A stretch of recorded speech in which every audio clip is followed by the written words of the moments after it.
Hey, boys and girls, welcome to another day with your host, Ranger Matt. This is the Ranger Matt Hour. How is everybody doing out there today?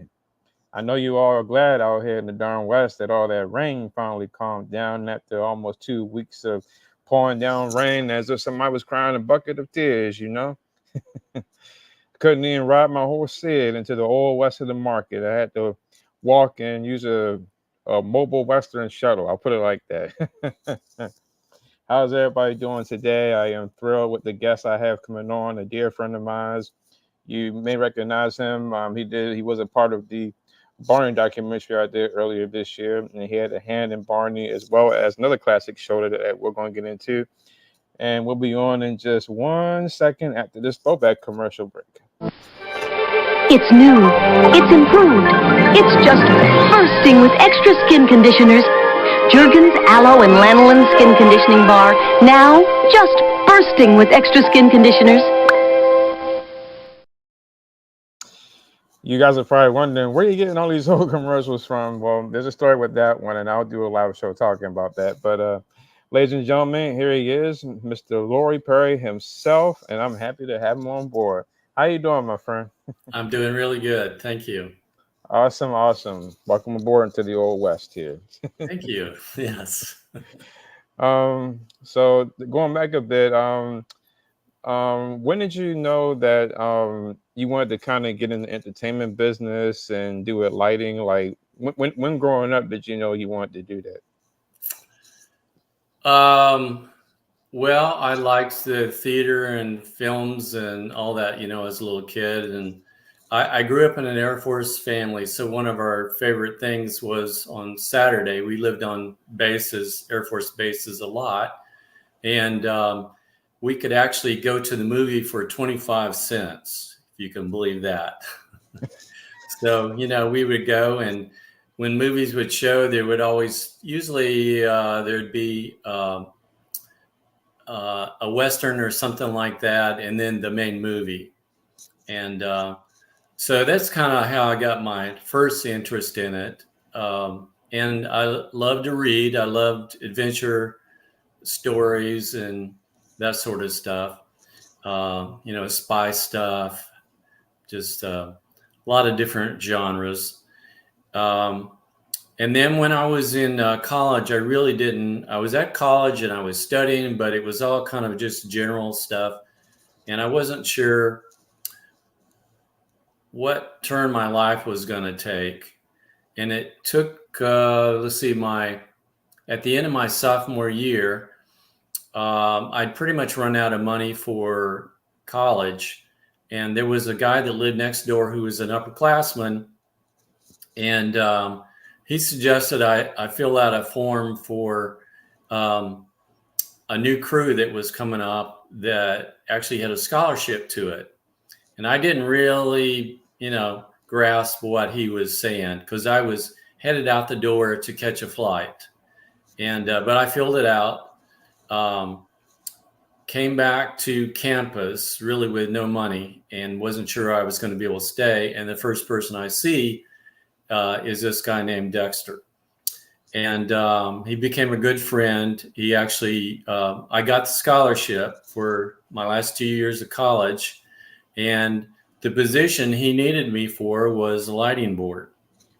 So it was a little lighting board about the size of a briefcase. And so that's how I started. Eventually, I went to work for the same guy when I graduated. There was at the corner of campus, there was a brand new arena. So I went to work there. And I started by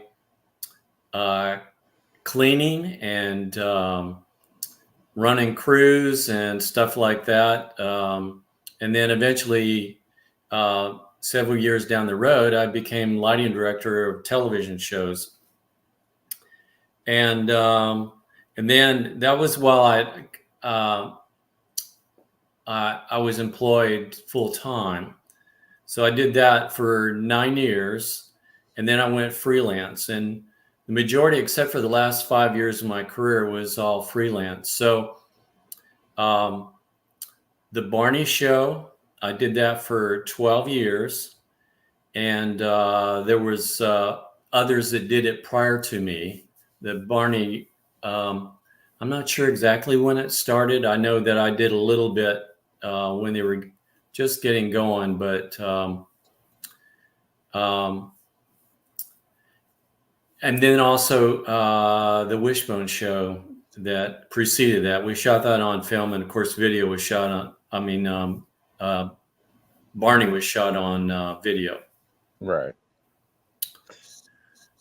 Yeah, because ironically, I mean, I know you came on Barney later, but ironically, I found out that they had you credited in lighting in '91 when they did Rock with Barney and Barney in Concert videos. So I guess Yeah, I around, did. yeah. I did a project early on with them. Were, So were you surprised at just how big Barney became after all that? I was. I lived in the Dallas Fort Worth area, mainly Dallas, and it was just a big metro area. And in the middle of that was a suburb called Irving, and there was a pretty good sized studio complex there that had the biggest stage was 16,000 square feet. So that's in measurement, that's about 150 feet in length by between 90 to 100 feet wide. So pretty good sized stage. And it had movable, not singular pipes that went across, but what they called pods. And you would lower those things down to the height of what you wanted to grid. And there was lots of them. The whole studio was covered with them, and they didn't have to be all the same height. You could have some at different heights and that sort of stuff like that. So that was, I watched it from afar and thought it was pretty cool. And every once in a while I'd get in and because I had maybe another project that was in, they had 3 studios, different sizes, but I might have a project in one of the smaller studios and just kind of peek in and see what was going on. So I found it pretty interesting just to see all the lighting and all the sets and stuff when I peeked in the door. Yeah, it's ironic when they was doing them videos early on, nobody knew how big Barney was going to become, and once it hit PBS, it just exploded and kept going for a number of years. I know when I first worked on it, it was a pretty small studio that we were in. So, and I just did that one project then. Right. Um, how did Wishbone come about for you, and did you ever get to interact with the dog Soccer? Well, to answer the first part of the question, Wishbone, I heard about it in 1993, and I was freelance, so I worked all kinds of jobs, big ones, small ones, whatever. Sometimes it was for a day, sometimes it was for weeks. Even worked on some movies that majority of them weren't so good, as far as the script and stuff but it was a job and a credit, and so I enjoyed it, and it was experience. So we got into production on Wishbone in, I think, 1994, and it lasted through 1997. And the last show we did actually was in Santa Fe, New Mexico. Outside of Santa Fe, they have cowboy towns that they've shot Westerns in, and they still do. And so our last show was a Western, and it was pretty cool working in a Western town. And I enjoyed it immensely. Of course, like I said, that was shot on film, and it was a really interesting show. It had a contemporary family, and that was where the dog Wishbone, whose real name was called Soccer because he liked to play with a little soccer ball, and So he lived with a contemporary family. So things would happen in the family, like most of our families. Every day, something's going to happen, and sometimes they would be something dramatic. So what the family, none of the adults, none of the family knew that he could hear and understand what they said, and he would talk to the audience and tell the audience kind of what he thought about the situation and what he would recommend doing. And sometimes he would get tired and he'd go into the mother's office. She had um, books on shelves, and they were the classic stories. And so he would paw one down, and because what was going on at home would remind him of a particular story. And then it would open up, and then we would go into where we cut to the story where he's actually in the costumes of that period time. So it was a lot of fun. And a lot of the actors were from a theater company that was in the area, and they were very good.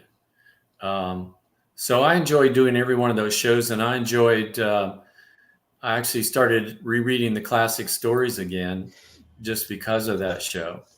Well, And yeah, it was always fun watching Wishbone portray different characters each episode because you never knew what episode in each episode you didn't know what he was going to play next yes, or what he could do. Of course, people remember, and then one thing that stood out for me was y'all did one called The Prince and the Pauper, where it was two of them, and he played twins, and that was something I always thought was a cool story that they did that. yes, yeah. We had 10 acres, which was our back lot, and then we had in another location in the metro area, we had a warehouse that we turned into two stages. One large stage that we had permanent sets in it. So those were usually the interiors for the contemporary family, their home, neighbors' homes.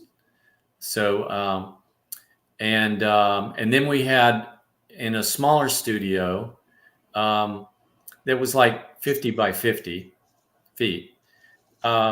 We had what we call, it was a swing set studio. So every week we did a show every week, and every week we would tear down the old one, and the production designer would have his crew build a new swing set in that. And so it was always interesting because there was something different every week. And so I enjoyed it a lot. I enjoyed shooting with the crew that we did, and doing it on film. And we shot both day shows and night shows out in the forest. Now the 10-acre backlot, we built castles, we built villages from different time periods. And it was just kind of cool to see how that was all laid out. And if you walk down the end of the street and turn to right, then it might turn into a totally different village look in a different part of the world, So that was good. And that was just after I worked on Barney. Right. I'm sorry. No, I worked on Barney just after I worked on Wishbone. I got it backwards. So we thought that Wishbone was going to go further. It had been financed by someone in town, and so they were looking for someone that, like a Disney or somebody else that would finance it, but they still wanted creative control. That was the problem that they kept bumping into. And so, because they created it, it's their show, they want to keep going with it. Right. But it didn't. And so me and some other crew, we slid over onto Barney, and that became another adventure. Well, I want to give a shout out to. I know we talked backstage, but I want to give a shout out to Fred Holmes who's watching this because he too came from Wishbone and said I would enjoy speaking with you today. Yes. Did you also know a gentleman named Barry Phillips was the art director on the Oh, show? yes. Yes. Okay. Yeah. Barry was really good. Okay. I had him on my previous show. Nice gentleman. Yes, he is very talented too. That was great. Just the amount of talent we had on both shows was amazing, and everybody was so dedicated to doing it, and it was so much fun with each show that we had. The scripts were well written, and so because I was a crew head, I'd be in these production meetings where we'd get the new script or Right. the coming shoot, and so we would, as a group, go over, read through the script, and make notes and bring up any concerns about that, and then kind of in our head, start figuring out how. Like with me, I'd have to figure out how I was going to light it or change the lighting for that particular show. So I always enjoyed that part is called pre-production, and I always enjoyed that, the planning of that, um, and then the ultimate feeling is when the show is all shot and in the can. Then seeing it edited, and you get a lot of gratification from that. Right. Um, the only other thing I was gonna say about Wishbone before we get into Barney was, and you touched it briefly, but I was gonna say it's a shame it didn't last longer because I thought it was a good show as far as history wise for Yes, Wishbone to play each character, and it also plays for children's education to read literature books and certain stories and to see Wishbone portray that in a fun way.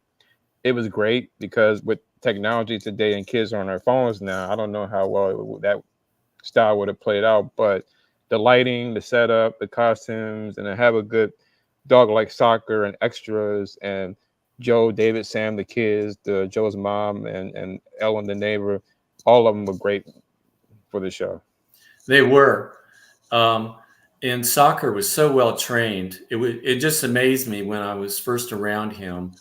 Um, just watching the whole process when we were rehearsing, and when we rehearsed with the dog, they wanted minimal crew in there, and because I was one of the key personnel, I got to stay in and watch, what she did with it. But I loved watching that whole process, and he was so good. He would go to the marks that she had set, and when she needed him to turn to one of the other actors, he would do it on cue, and so it all worked so well together. Yeah. And also, I got to give credit also to Larry Brentley, who did the voice of Wishbone. He did a great job voicing that dog. Yes, and he had fun doing that too. So now coming into Barney's orbit. The theme is catchy. Yes, So you joined. purpose. See, right. So you came on Barney. Was it well? I guess when you came on, you met Dennis DeShazier and Cheryl, or just Dennis, correct? Yes. Okay. 'Cause I know Cheryl around the time you came on, she left in '98, and it wasn't that long after that. So, okay. Yeah, I didn't have a lot of contact with Cheryl, but I had seen her. I'd seen her early on, that earlier project that I'd done, and you know, I don't remember if she dropped in other times, but I did know her somewhat. Right. So, do you recall what your? I mean, of course, I know, but for fans watching, do you recall what your first Barney show or video was? No, that was long ago, um, and no, I would have to look it up and then make a guess. Really, Well, I will say one thing, one production you did that was a classic and a favorite of mine. Y'all did a Christmas video called Barney's Night Before Christmas when he went to North Pole and visited Santa's workshop. That particular video was one of my favorites, and it was very Christmassy. And you're credited in that one. That was a classic favorite of mine. Okay, great. Uh, Yeah. I tell you, there was another show we did that had snow. And that was one of my favorites just to see. When we were actually shooting the show, I felt like we were in snow. I felt like snow was falling. It was like winter wonderland. It's so wonderful. yeah. Now I've asked everybody this beforehand, and I'm going to ask you. Did you ever have an interest to get in Barney costume? No. I knew how much it weighed. I knew all the electronics that were involved with it. And the physicality of that, I admired the actors that did that. All those things, even the little guys that were in their costumes. It was so physical, but no, I was happy doing what I did on the outside. I'd see them come out of those costumes, and they were wiping down because they had sweat and all the hard work they did. But I enjoyed what I did, so I didn't have that desire. And I'm not the actor they were. Oh my gosh. I've always been behind the scenes, so. Yeah. I got distracted by what you just said for my next question. Oh my gosh.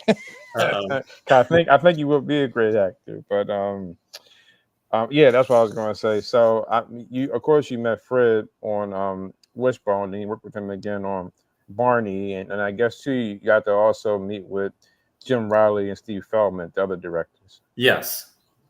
Yeah. I liked the team directing because everybody has a little bit different directing style, and so it was never boring. It was always wonderful to work with one of the other directors and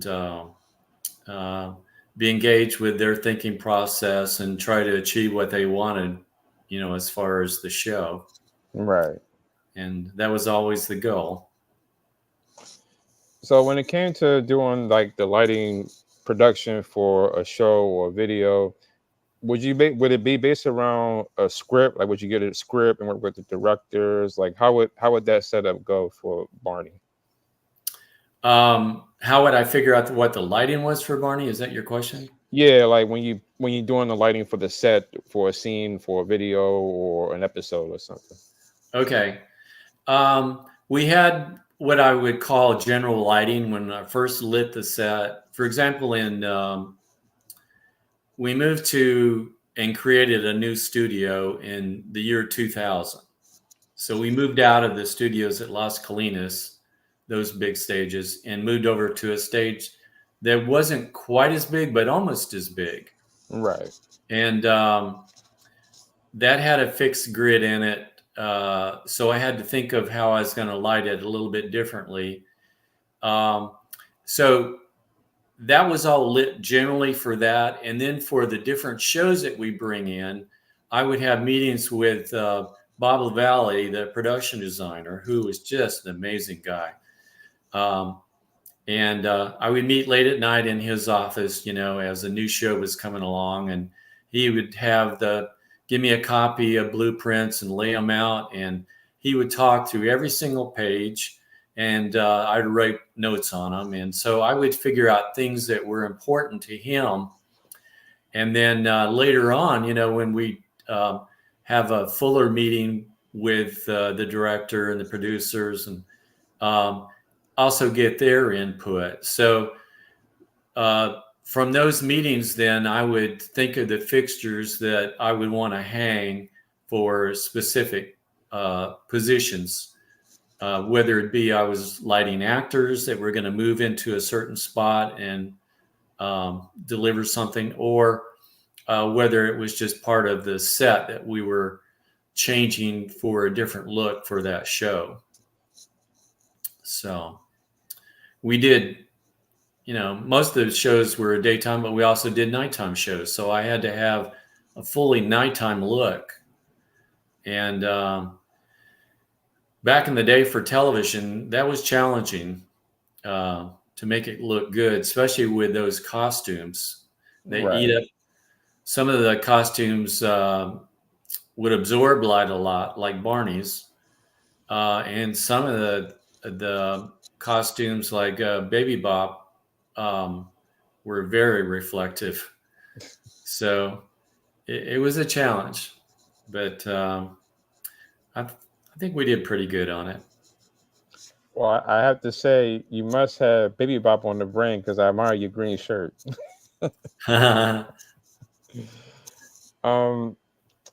So I know you weren't really on set with the cast, but were you still there when Selena Gomez joined? Yes. Okay. Yeah, I was there. Okay. It's ironic that she was on Barney and where her career took off to. I know. Yeah. We had a couple of little stars there, so it was fun thinking back to those times. And the kids were really good actors. They worked real well with the directors. The directors knew how to direct kids and get them to do what they wanted to do, and then to work with, our Barney and the rest of the cast. And so it was fun watching how that was all directed and worked out, and worked out on camera, because it's one thing to do it for like a theater set where where your audience is out there, but when you're shooting different camera angles, that's challenging for directors, as it is for lighting too. Right. I have to think camera direction all the time when I'm deciding my lighting. So when you was on Barney, that was the later era when they had the caboose in the park set. Yes. Background. Okay. Because that was kind of the era when me personally, I was older and I didn't see Barney then, but when I was home from school, I would occasionally see that set, and I went, they got a new set. Yeah. Barney's voice is different, because that's when Bob West had left and Dean Wynn took over as Barney. I was like, something new here. So, and then they added Riff, and like I said, Selena and Demi Lovato and others was on there. It was interesting era from what I've been told. Yes, it was. We enjoyed that studio. The big studio at Las Colinas, I was only there 2 years. Another lighting director had lit that, so I was just basically shepherding that for that time. And then in 2000, then they went looking for another building so they could kind of do their own thing. Right. And I got to be intimately involved in that whole process of designing the new studio and figuring out all the stuff we needed for that, lighting wise. Right. Was there a particular Barney song that stood out to you?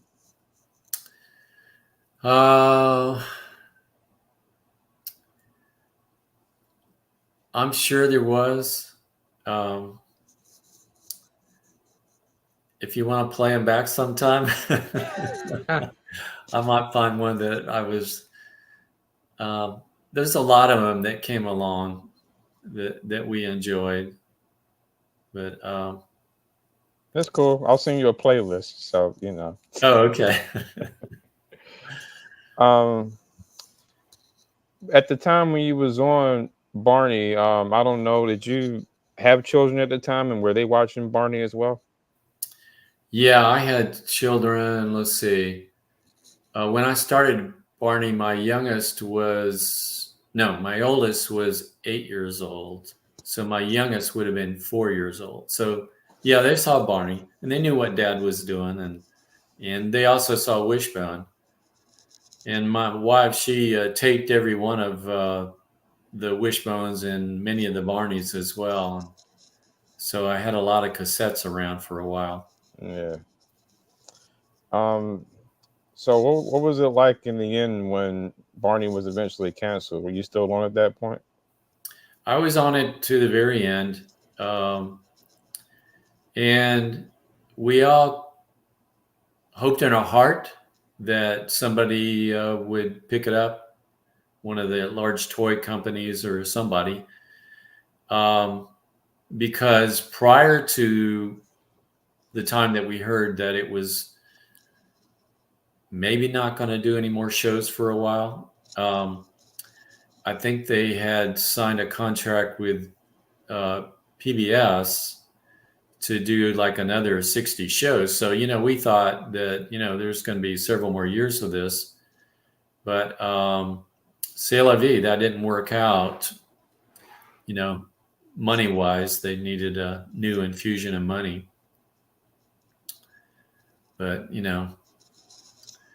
I didn't have to take care of the money part. That wasn't my headache. Right. But yes, I was sad to see it go because I always thought it was a wonderful thing for kids, a wonderful thing. And it was to me, Barney was for a younger age group. Wishbone was the age group after that, so into the teenagers, and so I thought we had two good shows that were good for kids. Most definitely, and definitely two shows that left an impact. I mean, even as short as a run Wishbone had, I mean, it definitely touched many children and many characters, literature-wise. Person of Popper, Robin Hood, Hunch. I think he did Hunchback too. Yeah, he did. He did a lot of different Yeah, characters. So even for that educational standpoint, it was a good show. And Barney, you know, of course, there was adults who didn't care for him, but children definitely loved Barney, and they touched kids for a number of years. And as a fan myself, I definitely was shocked when the show was canceled. I thought it would have kept going all the way through, even if it got to a point where it just Barney and the dinos in their world. I thought it would have kept going. yeah. And I don't know how long that the live events continued after that with Barney. That was a whole nother aspect of that. We actually shot one of the live events in Las Vegas during that time period. Yeah, we had a big show there at one of the theaters in Las Vegas, and that was kind of fun to do. Well, where's the jackpot money that you got from that period? No jackpot, just I got paid to do my job and the gratification of doing it. Yeah. Well, that's cool. I didn't know y'all shot in Las Vegas too. I never knew that. That's Yeah, cool. it was just one show, but that was fun. Yeah. So where did life take you after Barney? Well, actually, that was in 2008. The U.S. had a problem in the market, and I noticed. I was a freelancer, and I noticed that there were fewer jobs coming along. And in 2010, I think the fall of 2010 is when Barney shut down. Yes. And by then, it was really getting to be a squeeze. Some of the clients I'd had for years, some were going out of business because fewer and fewer advertising agencies were doing productions and other people doing projects. And so it got kind of desperate at a time. So I went about 5 or 6 months where it was hard to put food on the table after that. Mm. And eventually, I got a call from Glenn Beck's organization when he moved from, he used to be on Fox, Fox News Channel in New York, and he had a show there. And he wanted to move to Dallas and create his own network and show, which he did.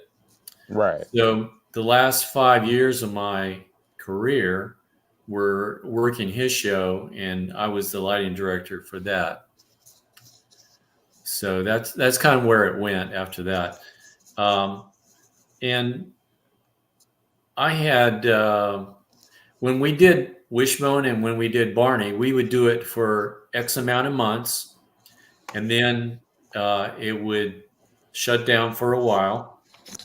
So we would go back to our trying to find freelance work again, and we would do that until those projects came along again, and then jump into them. So it was always nice to have those longer projects because you knew that you had a steady income doing that. But I enjoyed being freelance. I was kind of a free spirit, and I just enjoyed not having to show up the same place every day. The other thing about my career is I always felt like I had a golden key. I got into places the ordinary person would never get into. Right. That would, and got to do things that, I didn't know I was going to be on Barney as a child because Barney wasn't around. But, Right.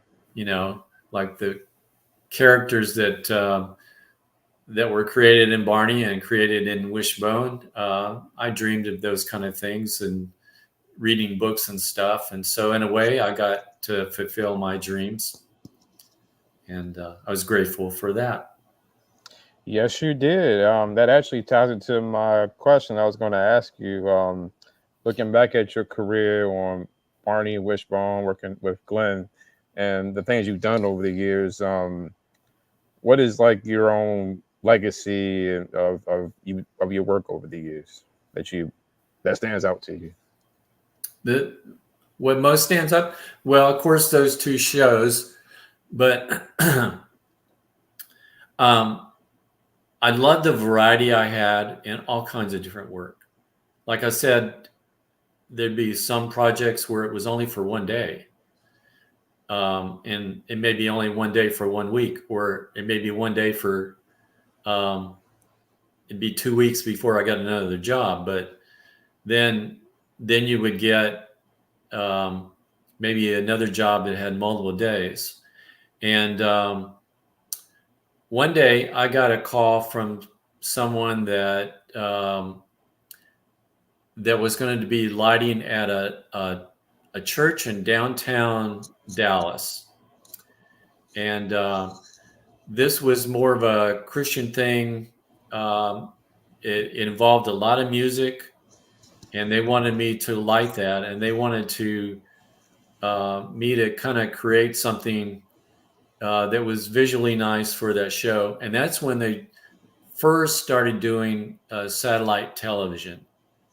So wherever the event was taking, they would bring a satellite truck, and as we were recording, it was uploaded on, up into the satellite and then spread around the world.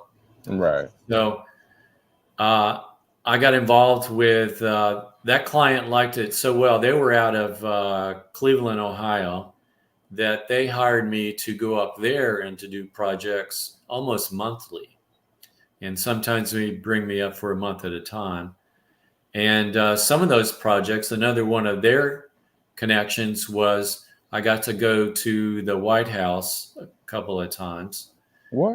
And light the president in his Oval Office. And so that's one of the things that stood out for me as a really fun thing to do. And I enjoyed it very much. And that was with David Frost. And I got in good with them. They liked what I was doing. So I got to do those projects. across the United States. They do like one a month. And so I got to see some famous people and be around them and like them. And some were actors, some were political people, some were running for presidents. Even had some were famous musicians. I got to go overseas a few times. Wow. And Mr. President, Lowry, yourself.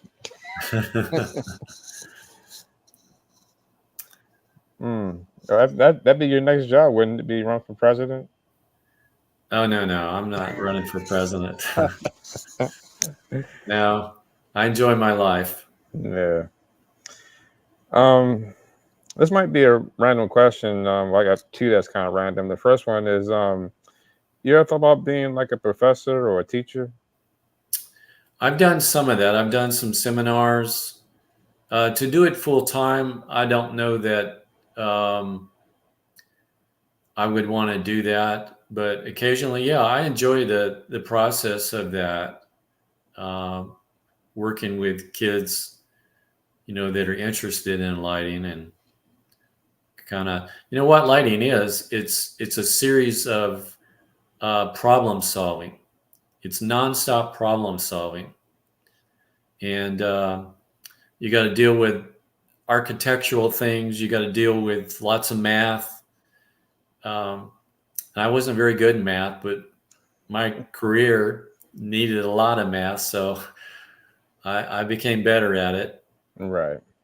But nowadays, you got computers to figure out things for you. Back when I was doing it, it was all by hand or slide rule or something else. And yeah, the technology is changing all the time now. I mean, I it's always changed, say, yeah. who knows what's going to happen in the next 10 years from now? Oh, I know.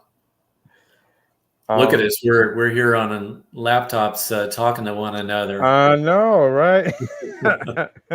I mean, I'm old enough to say, we didn't have that back then. And when I was growing up, I'd always tell people, cable wasn't like how it was then. Well, today, like how it was then, So Yeah. yeah, cell phones, everything changing, and now we're talking virtually. So Yes.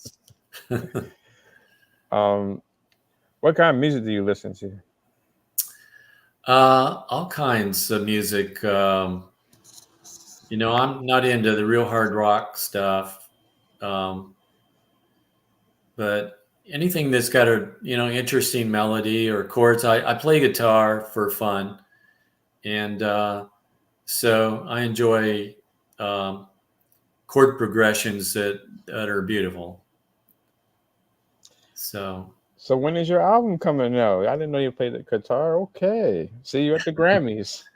no, you won't see me at the Grammys. Yeah. So also, the only other thing I was going to ask you about was, I know before when me and you talked virtually when I did the documentary, we talked a bit about church, and I was going to say, how has going to church benefited or changed your life? Because the way the world is now, everybody needs the Lord in their life, Oh, I know. It's benefited my life a lot, and I thank God that my mother and father. I never heard a curse word at all growing up. Wow. Not one.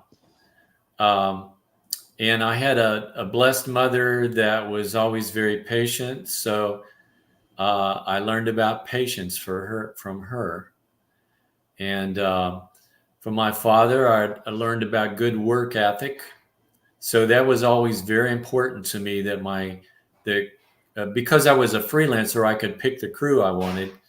And so I always wanted crew members that had a good work ethic, that were serious about the job and their career, and not those that would slough off or not want to do much, because our business is hard work. Right. it's very fulfilling, but it is hard work. And so I always, when you're doing lighting, you're under the gun time wise because you want to allow the director to have as much time as possible. So when you're setting up on a location, um, I'm always running around trying to get my crew to work efficiently and keep them organized and to achieve the goal of being done as soon as possible so we could turn it over to the director. Right. Um, the only other random question, sorry if it sounds random, but this is something new that I've never asked on my other show. I was going to ask you. Out of all the assignments you've done over the years, was there ever a time in your life where you felt nervous about doing an assignment, or you just felt great about doing it? I'm sure I always had a nervousness in it. No, I wasn't like so confident that I could walk in and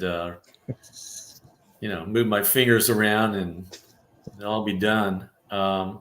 I was nervous about doing it right because I wanted to do it right, and I had sleepless nights. I'm the kind of person when I've got a big project coming in. Um, at the nighttime, I'll wake up and I'll be problem solving on how am I going to do this or do that. What kind of fixture am I going to use here or over there? That sort of stuff. So Right. I was always working that in my head. And even while we were shooting, usually I always kind of felt like the first take was just almost like a rehearsal because everybody was seeing it for the first time on camera, seriously. And so I was always looking at that first take objectively, like, okay, I know we're shooting, but have I done the best I can? Is there something there that I could slip in there real quick and fix and it would be just right? Right. So I always thought that way. What advice would you give people today about wanting to get in the business of lighting on film or television productions? You'll enjoy it. It is a lot of hard work. You want to be serious about it. Like when you're on set, there's something called set etiquette. And these days, everybody's got a phone. We didn't used to have that. So then it was just trying to keep everybody's attention when I needed them to jump up and do something. Now it's a lot more serious because people have so many more distractions. So, you got to train yourself to be ready, be thinking about the job, even though you're not doing anything at the moment, but be ready for when your supervisor, whoever it is, looks around and you should be aware of them so that they're not having to call you out, that maybe they can wave their finger and you come over and you guys whisper. When you're on a set, you try to work as quietly as possible. Right. And so you're not distracting what's going on. So I think there's a lot of opportunity. Probably the easiest way to get in is just find some kind of production where they need cheap labor, that just get on something, get on anything at all. And even if you don't know much, show that you're appreciative, find a mentor on that set or production, and just ask, some good questions about why are you doing this, or ask them what they recommend for you to kind of advance in the work and learn more about it. Because I think people that are in the business, all right, they love to tell others what is the best path as far as learning how to do something and what things not to do. Right. So So what are you doing today? Well, now we're going to 2025. So are you still freelancing? Are you retired? So what are you doing today? I've been retired for a few years. I've had some consulting projects after I retired, but now I'm not really taking anything. I might have something come along where somebody wants me to kind of do a seminar of sorts on lighting. But other than that, um, I'm happy with what I'm doing. I'm really busy. I've got with my work. My wife works in ministry, and I do a lot of work with ministry, and I stay very busy with that. And I also play with a band that's like a concert band, and I'm the only acoustic guitar. There's a bass guitar in there, but everybody else is keyboards and flutes and clarinets and Awesome. cello and viola, and so I enjoy doing that a lot. That also takes up a lot of time, and they do very complicated pieces, so it really challenges me. So that's kind of my life now. Wow. I love that. I know Barney and Wishman will be proud of that as well. So, And also, I have a pool at home, and I'm the pool boy, so that takes my time too. oh, now you mean shooting pool or swimming pool? Now, swimming pool. Okay. I'm the pool boy. I got to take care of the chemicals. There you go. Yeah. I love swimming. Unfortunately, I haven't swimmed all this summer, but I love going swimming. So, Yeah. um, well, of course, I have to bring this along. This is a token that I have for you and any of my Barney guests. Let me see if I can. In fact, I'd even say it's a tradition. I love you, you love me. We're a happy family with a great big hug and a kiss from me to you. Won't you say you love me too?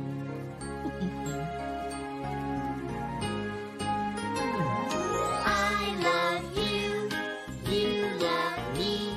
We're best friends like friends should be. With a great big hug and a kiss from me to you. Won't you say you love me too? I love that. That brings back good memories. That was at the studio at Las Colinas Right. for the set. And that show, its main goal really was to teach people how to love one another and to kind of care for one another rather than think about ourselves all the time. Yeah, and, one thing I've told people. I mean, I know Barney was a kid show, and that song was for kids, but in a weird way, the "I Love You" song could benefit for teenagers and adults, especially. The world has changed so much since Barney and Wishbone ended, so I always felt though that song and the "You Are Special" song could benefit adults, teenagers, and just something to let somebody know, hey, showing some love, I care, because even as adults, we all need that support. Absolutely. Well, Lori, I'm glad that you was able to come by my podcast today and Well, talk. thanks for asking. Most definitely. I'm just going to zoom in on you. Is not leaving. Is there a final message you want to say to the fans of Wishbone and Barney? I enjoyed so much working on those projects, and I leave behind a legacy that a lot of us crew guys worked on that to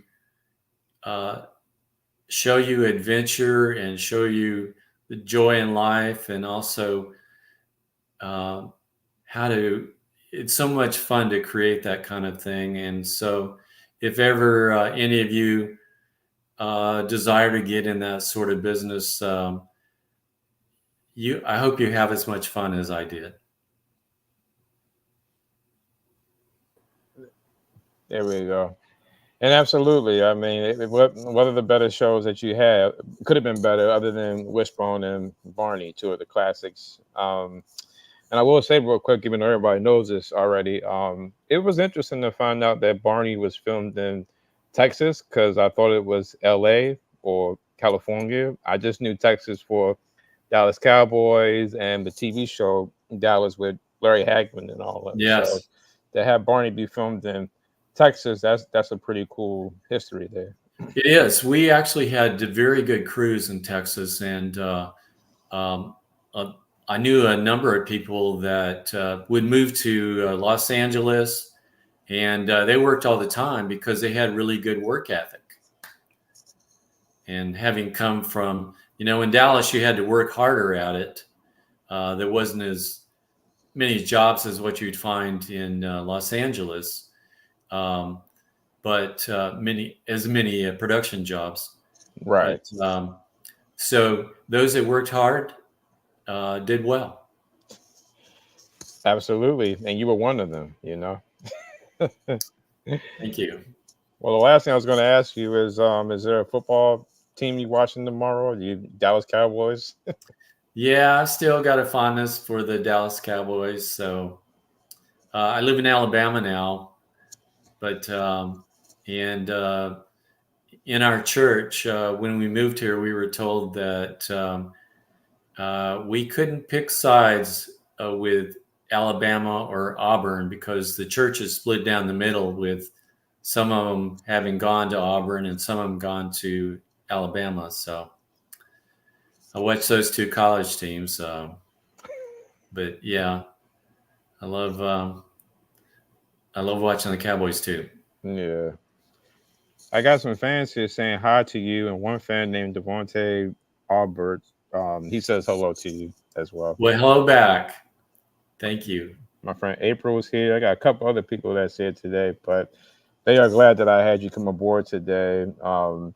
Thank you, Lori, for doing this. I appreciate it, and I'll be in touch. Hold on one second. I'm gonna close the show out.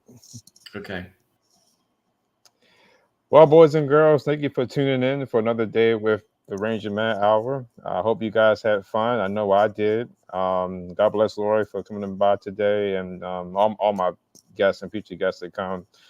Next week, the Barney train will continue. Next week, I got a gentleman named Michael Haynes coming aboard. Michael did the audio for Barney during the first three videos with Sandy Duncan in 1988. So he was in the documentary as well, but you'll get to meet him and hear from him, and you'll get to hear some stories. So tune in.